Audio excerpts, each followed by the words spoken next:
After we finished recording, I came back to ask Krista, tell me a little bit more about health system Baltimore.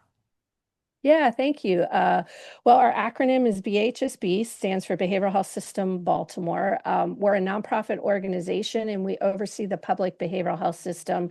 And we do that in partnership with Baltimore City and the Maryland Department of Health. This includes overseeing both grant-funded service delivery and working with the state to help support the Medicaid reimbursable services that are available in Maryland. We're basically looked at as a local arm of the state in managing the public behavioral health system, and we do not provide direct services. So that makes us, I think, different.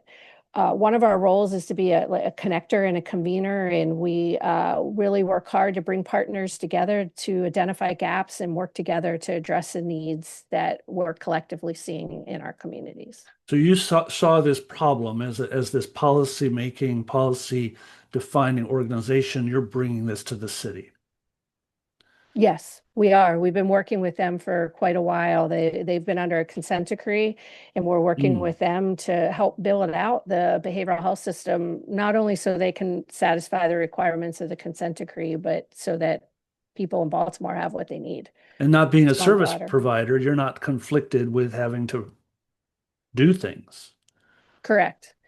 That's what makes us very unique. We're Mhm. not local government and the complications that can come with government. And we're also not a service provider. We are a nonprofit entity that has our mission, which is to work for the people in the city. Well, good morning. I'm Jason Renault with the Alternative Mobile Services Association, and we're here with AMSA Talks. And joining me today is Crista Taylor with Baltimore's Behavioral Health System. Welcome, Crista. Great. Thank you. I am excited to be here. We want to talk about mobile crisis, alternative response, community responders in Baltimore. But Crista, you start us off actually with having written an article, opinion commentary piece about this and what's needed in the future. Would you give us the highlights of that piece for us? We'll link to that in the show notes below. Sure. The piece was written because we have a pretty comprehensive crisis response system in Baltimore City, but one thing that we saw that was missing was a civilian response when somebody calls 911. That is different than a behavioral health response. We have mobile crisis services 24/7. We have it across the lifespan. We have a comprehensive 988 call center. We divert calls from 911 to 988, but not all calls are behavioral health oriented. So a civilian response team could respond to welfare checks, could respond to disturbance, like disturbing the peace or things like that. And honestly, it's what our community is calling for. They don't want police with guns and flashing lights showing up. That more often than not it exacerbates the situation and can result in harm to people and to communities. So having a trained civilian responder is a better alternative. So you're seeing these civilian responders as a complement to already existing behavioral health mobile crisis teams. Yes, Okay. yes. It And wouldn't be behavioral health specific. not specific, but we could see that alternative response team could see that, well, the core of this problem might be behavioral health, but that's not what we're dealing with today. Correct. Okay. Okay. And are those walk us through how that works in Baltimore. You're 911 dispatched. Yeah, so we, just for clarification, do not have it up and running Yeah. yet in Baltimore. So we are just in the beginning talking phase of it.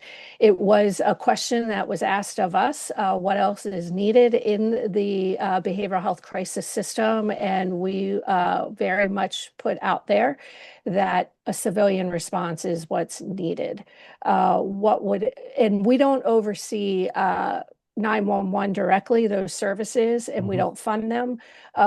But 911 is about quick decision making and dispatching some type of immediate response. So somebody that calls 911 that he says, my brother is in need of help. I haven't heard from him in a while. Can I get a welfare check? That's something a civilian response team very much could respond to. It may be behavioral health related or it may not be behavioral health related. If they get to the scene and they talk with the person and it seems like it is a behavioral health need, then they could call in a mobile crisis team. We have that 24/7. Or potentially call in police if it's worse than they expected. Correct. Okay. It all needs to be interconnected. 911, 988, back and forth, bi-directional. It's all connected. What other call types are you considering? Yeah, it would be low-risk calls where there's no significant safety concerns, things like loitering, public intoxication, indecent exposure. These are all non-behavioral health specific things, but all things that don't really require an immediate police response. So quality of life issues for neighbors and people in the city? Yep. Somebody's playing music too loud on your block, that kind of thing. Uh, and that really is sort of addresses the issue of community trust in the durability of the service system. Tell us a little bit about how that civilian community. I'm garbling up this question. I screwed up a question. I want to ask, what does community trust look like in the context of a crisis response call? Yeah, that's a great question. Let I me think ask the first question and again. Let me just ask it again. okay. First. Tell you what it was, and then I'll ask it. So this develops. So civilian community response really invests in community trust. Can you tell us how that works in the context of a crisis response call? Yeah, I think that's a great question. I think all of us in the field, we have to first acknowledge that people in general are distrustful of emergency responders and of the behavioral health system itself. So one thing we've been doing is really having intentional efforts to build trust in the community for 988, and we're starting to see the results because the call numbers are increasing. We work directly with our community to develop messaging around 988. The community picked our brand, the colors and the logo, and they helped us with how to message what the line is for. We also developed a cadre of community ambassadors, which are a group of trusted people in neighborhoods like religious leaders and barbershops, community associations. And they're out in the communities every day helping to spread the word around what 988 is and what to expect when you call. Because really what people want is they want to know that they're going to get immediate relief. They want somebody to answer immediately and that whoever answers the call is skilled at listening and providing emotional support and knows their resources. And so we have to do that from a 988 perspective in mobile crisis, but also from a community responder perspective. They will be better able to build that trust with community if they have that immediate response. They know their resources, they can get people connected to the care that they need. What's the level of investment needed here to implement your vision? It takes all of us coming together. It's a complex system, many stakeholders involved, and you're going to need to pull the stakeholders together and the 911 and 988 call centers. Organizations like I work for, Behavioral Health System Baltimore, which is we're a nonprofit that serves as a local system manager for the state in implementing the behavioral health system. We need to be at the table.